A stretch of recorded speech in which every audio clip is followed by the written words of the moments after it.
I want you to imagine something for a moment. Imagine what would have happened if Christians turned an ancient mosque into a church. Imagine the outrage, imagine the headlines. But when it comes to Christians being persecuted, there are no headlines and the media is silent. There is no outrage. But it's up to you, it's up to us. You can either sit back and watch or take a stand.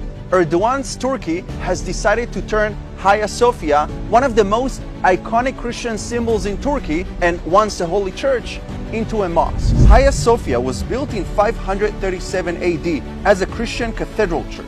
This building has 1500 years of Christian history that Erdogan has decided to erase. Up until now, Hagia Sophia served as a museum and a place of harmony and tolerance where all religions were welcome. The dictator in Turkey, Erdogan, has no respect to history, pluralism, and other faiths. Because it's not like there are not enough mosques in Turkey that he needs this one as well.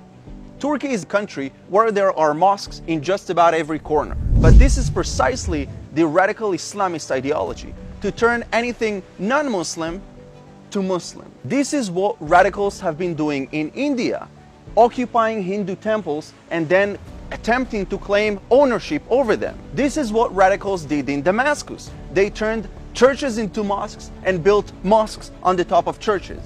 This decision should alarm all of us, even if you don't live in Turkey, because Erdogan is planting seeds of extremism and giving a hand to radical Islamists whose goal is to eventually expand to Europe as they are doing today, and even more. And by the way, please keep in mind that I'm referring to radical Islamists and not Muslims, because there are a lot of Muslims that oppose radicalism and oppose this decision as well.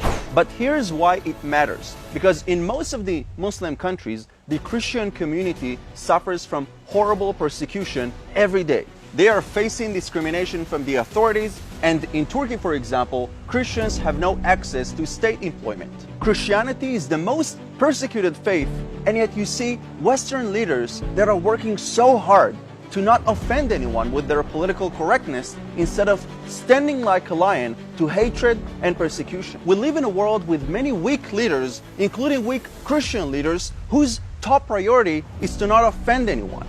This is not how to make a change in this world. So let's not forget the persecuted faiths around the world, because they have no voice. We are their voice. So let's stand up for them. Share this video.